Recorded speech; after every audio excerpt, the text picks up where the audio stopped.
اس کے ساتھ ساتھ یہ قرآن مجید دعاؤں کی قبولیت کا بھی بہت بڑا وسیلہ اور ذریعہ ہے۔ مولا فرماتے ہیں فَاسْأَلُوا اللَّهَ بِهِ، تم اللہ سے مانگو قرآن مجید کے ذریعے۔ اور إِنَّهُ مَا تَوَجَّهَ الْعِبَادُ إِلَى اللَّهِ بِمِثْلِهِ، اللہ کا تقرب حاصل کرنے کے لیے قرآن کے علاوہ کوئی اور ایسا عظیم وسیلہ ہی نہیں ہے۔ اگر اللہ کے بندوں نے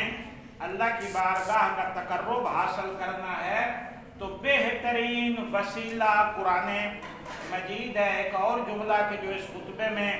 مولا نے قرآن مجید کے متعلق ارشاد فرمایا، ان اللہ سبحانہ لم یعظ احدا بمثل ھذا القرآن، کہ اللہ تبارک و تعالی نے کسی کو واعظ و نصیحت نہیں کی جیسے قرآن مجید کے ذریعے واعظ و نصیحت کی۔ جناب آدم سے لے کر حضرت عیسیٰ تک ان تمام انسانوں اور امتوں میں سے کسی کو اللہ نے قرآن جیسی کتاب عطا نہیں فرمائی۔ یعنی قرآن وہ عظیم خزانہ ہے ہدایتوں کا کہ اس سے پہلے کسی کو قرآن مجید جیسی کتاب عطا نہیں کی۔ اور اسی میں ایک اور جملہ کہ جو بہت ہی زیادہ قابل توجہ ہے اور جس نے مثلا میری توجہ بہت زیادہ اس کی طرف گئی کہ مولا علی علیہ السلام قرآن مجید کے متعلق یہ فرما رہے ہیں کہ وَمَا لِلْقَلْبِ جِلَاءٌ غَيْرُهُ، مولا فرما رہے ہیں کہ دلوں کو پاک اور صاف کرنے کے لیے قرآن کے علاوہ کوئی اور شے ہی نہیں۔ اگر کسی بندے نے دلوں کو پاک اور صاف کرنا ہے تو اس کے لیے صرف قرآن۔ اب یہ مولا علی علیہ السلام فرما رہے ہیں وَمَا لِلْقَلْبِ جِلَاءٌ غَيْرُهُ، کہ قرآن مجید کے علاوہ دلوں کو پاک اور صاف کرنے کے لیے ہمارے پاس کوئی تمہارے پاس کوئی اور چیز ہی نہیں ہے۔ تو یہ کہ دلوں کو پاکیزگی اور دلوں کی طہارت، اپنے جان کی پاکیزگی، تزکیہ نفس، جیسا کہ ہمارے قائد ملت نے بھی ماہ مبارک رمضان کے بارے میں کل جو ان کا ایک پیغام پڑھ کے سنایا تھا، ماہ مبارک رمضان یہ دلوں کی پاکیزگی کا مہینہ ہے، تزکیہ نفوس۔ اب یہ جو مولا نے نہج البلاغہ میں ارشاد فرمایا کہ دلوں کو پاک کرنے کے لیے قرآن مجید کے علاوہ کوئی اور شے نہیں ہے، جو کچھ میں نے اس قرآن مجید اور نہج البلاغہ کی شرح میں پڑھا اور استادوں سے سنا، انہوں نے اس جملے کا یہ تشریح بیان فرمائی کہ جس طرح دلوں کو پاک اور صاف قرآن مجید کرتا ہے نا، اس طرح کوئی اور شے نہیں۔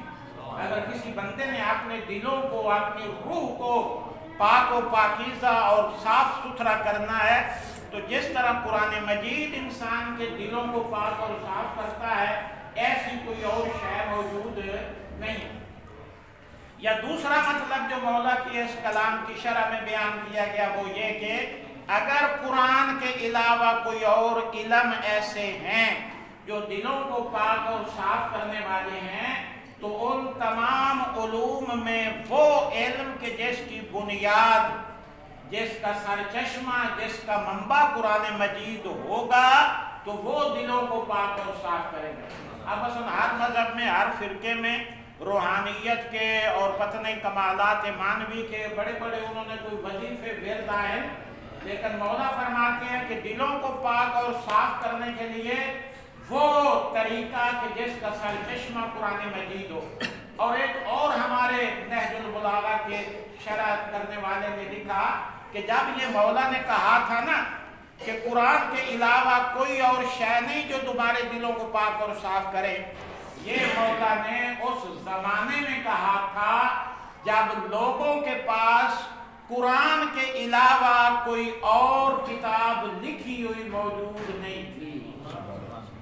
کہ پیغمبر کی حدیثیں ہوں یا کوئی کتابیں ہوں جو عام لوگوں کے ہاتھوں تک پہنچی ہوئی ہوں، قرآن مجید کے علاوہ کوئی اور کتاب ہی نہیں تھی۔ اس لیے مولا نے کہا ہے کہ دلوں کو پاک اور صاف کرنے کے لیے قرآن کے علاوہ کوئی اور شے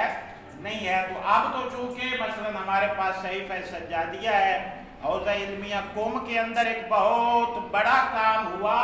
چہاردہ معصومین کے صحیفے، یعنی پیغمبر اکرم کا صحیفہ، جناب سیدہ کا صحیفہ، مولا علی کا صحیفہ، حتیٰ کہ صحیفہ امام مہدی عجل اللہ تعالیٰ فرج و شریف، مولا کی دعاؤں کا مجموعہ، یہ چہاردہ معصومین، اور یہ تو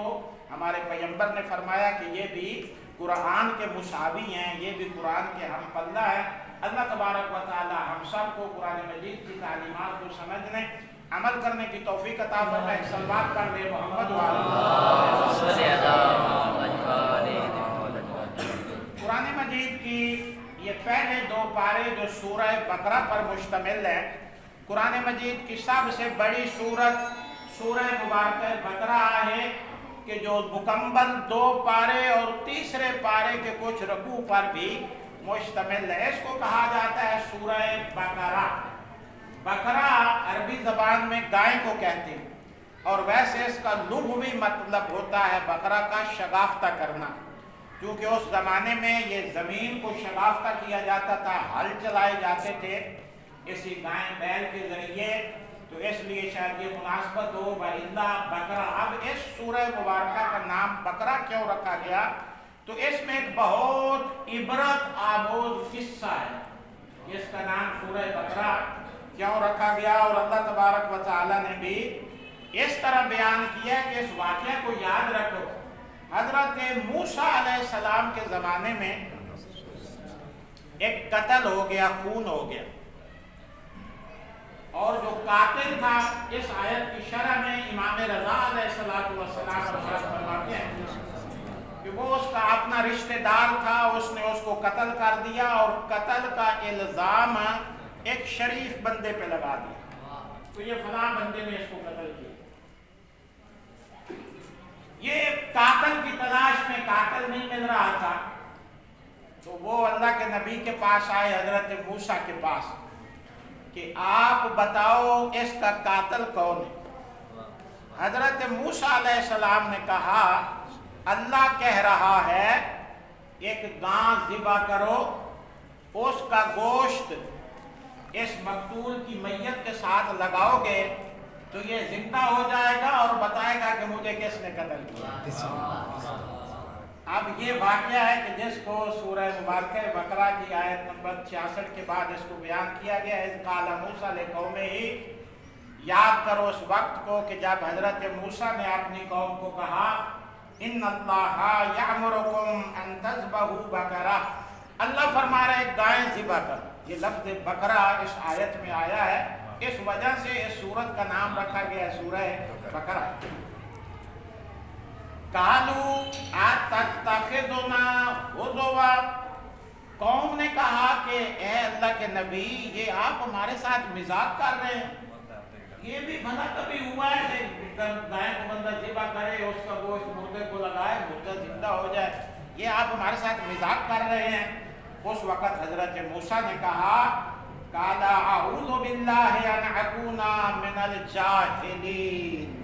میں اللہ کی پناہ مانگتا ہوں کہ میں جاہل بن جاؤں۔ بس اس سے سبق یہ مل رہا ہے اللہ کے حکم اور شریعت کا کبھی بھی مذاق نہیں اڑانا چاہیے۔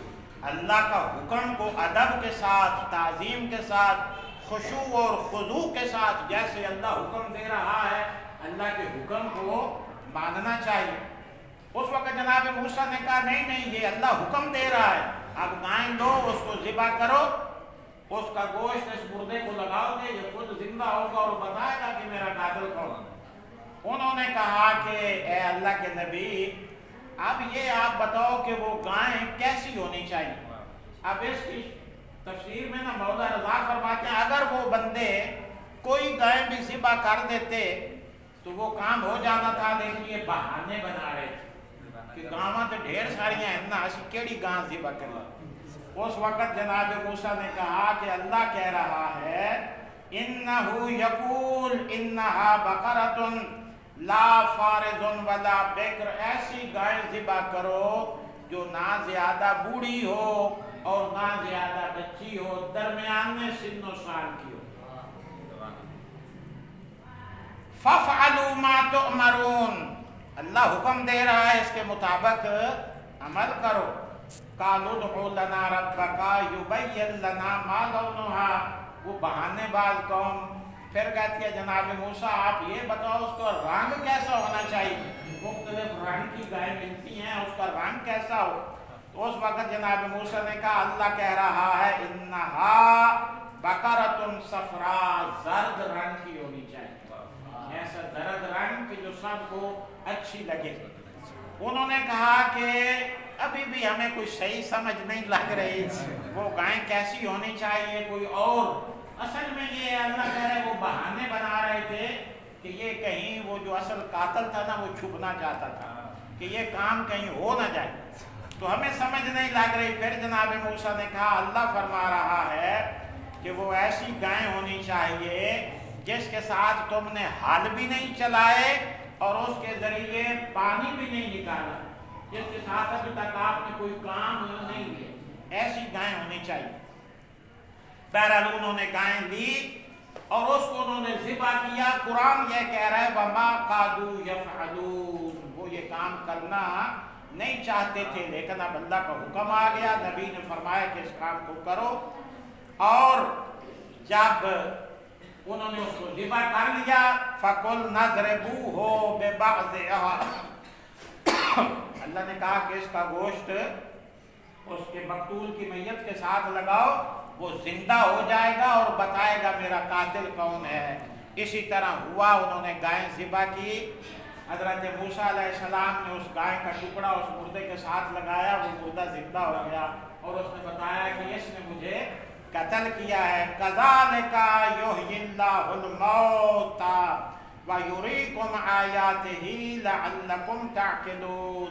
یہ اللہ تبارک و تعالیٰ ایک تو جو قتل کو چھپا رہے تھے اس کو ظاہر کرنا چاہتا تھا، دوسرا اللہ اپنی نشانیاں بھی بتانا چاہتا تھا کہ مرنے کے بعد ایک دن آپ لوگوں نے زندہ ہونا ہے اور تم اس طرح دوبارہ اس دنیا میں زندہ، دنیا سے جب چلے جاؤ گے تو دوبارہ تم کو زندہ کیا جائے گا۔ پر محمد و آل محمد صلی اللہ علیہ وسلم، یہ تھا اس قصے کے اندر کہ ہمیں جیسا اللہ حکم دے رہا ہے ویسے ہی اللہ کے حکم کو ماننا چاہیے، اللہ کے حکم شریعت کا مذاق نہیں اڑانا چاہیے۔ دوسرے پارے میں اللہ فرما رہا ہے سَيَقُولُ السُّفَهَاءُ مِنَ النَّاسِ مَا وَلَّاهُمْ عَنْ قِبْلَتِهِمُ الَّتِي كَانُوا عَلَيْهَا، اللہ فرما رہے ہیں جو پاگل، جو احمق، جو بے وقوف ہے نا، یہ کہتے ہیں کہ اللہ نے یہ حکم کیسے دے دیا۔ اب اللہ نے ایک حکم ہمارے نبی کو یہ دیا کہ پہلے قبلہ تھا بیت المقدس جو فلسطین میں ہے، پھر اللہ نے کہا کہ اب تمہارا قبلہ جو ہے وہ خانہ کعبہ بن گیا، تو اللہ پہلے ہی بتا رہے ہیں کہ یہ صفحاء یعنی جو پاگل قسم کے لوگ ہوں گے نا وہ اعتراض کریں گے کہ پہلے قبلہ وہ تھا تو اب اللہ نے یہ قبلہ کیوں بنا دیا ہے۔ تو اللہ نے اس کا جواب دیا کہ پہلی بات تو یہ ہے کہ وہ بھی قبلہ اللہ نے بنایا تھا، یہ قبلہ بھی اللہ بنا رہا ہے، اور دوسری بات یہ ہے کہ یہ جو ہم نے قبلہ تبدیل کیا ہے نا یہ اپنے نبی کو راضی کرنے کے لیے کیا ہے، اس لیے کہ ہم پیغمبر کو دیکھ رہے تھے قَدْ نَرَىٰ تَقَلُّبَ وَجْهِكَ فِي السَّمَاءِ فَلَنُوَلِّيَنَّكَ قِبْلَةً تَرْضَاهَا، ہم دیکھ رہے تھے پیغمبر بار بار اپنا چہرہ آسمان کی طرف کرتے تھے اور دل میں خواہش تھی کہ اللہ تعالیٰ میری امت کے لیے قبلہ خانہ کعبہ کو بنا دے۔ تو اللہ فرما رہا ہے کہ میں نے اے حبیب تمہیں راضی کرنے کے لیے یہ کام کیا ہے، وہ قبلہ اس طرف تبدیل کر دیا ہے۔ اس میں اللہ تبارک و تعالیٰ نے دوسرے پارہ میں انسانوں کو بھی اور مومنین کو بھی چند حکم ارشاد فرمائے ہیں کہ ان عظیم احکام میں سے ایک حکم یہی روزے کا ہے کہ جس کا حکم اس دوسرے پارے میں ہے یا ایھا الذین آمنوا کتب علیکم الصیام کما کتب علی الذین من قبلکم لعلکم تتقون، اے مومنین تمہارے اوپر روزے لکھ دیے گئے جس طرح تم سے پہلے لوگوں پر بھی روزے فرض کیے گئے تھے۔ مقصد اور ہدف یہ ہے لعلکم تتقون، تاکہ تم لوگ متقی اور پرہیزگار ہو جاؤ۔ یہ ماہ مبارک رمضان اپنے آپ کو متقی اور پاک اور پاکیزہ اور گناہوں سے بچانے اور اللہ کی مغفرت اور رحمت کا ہمارے پاس ایک بہت بڑا وسیلہ ہے، بہت قیمتی یہ لمحات ہے جس میں ہم اپنے آپ کو پاک و پاکیزہ کر سکتے ہیں، اس فریضے کو ادا کرنے کی خالق کائنات ہم سب کو توفیق عطا فرمائے۔ یا اللہ بحق محمد و آل محمد اس مسجد کے بانیان معاونین، یہ نمازی، یہ انتظامیہ کے جو سال ہر سال اس مسجد کی خدمت میں مصروف رہتے ہیں، ان کی عبادات کو اپنی بارگاہ میں قبول و منظور فرما۔ یا اللہ بحق محمد و آل محمد جتنے مومنین مومنات بچے بچیاں بیمار ہیں شفائے کاملہ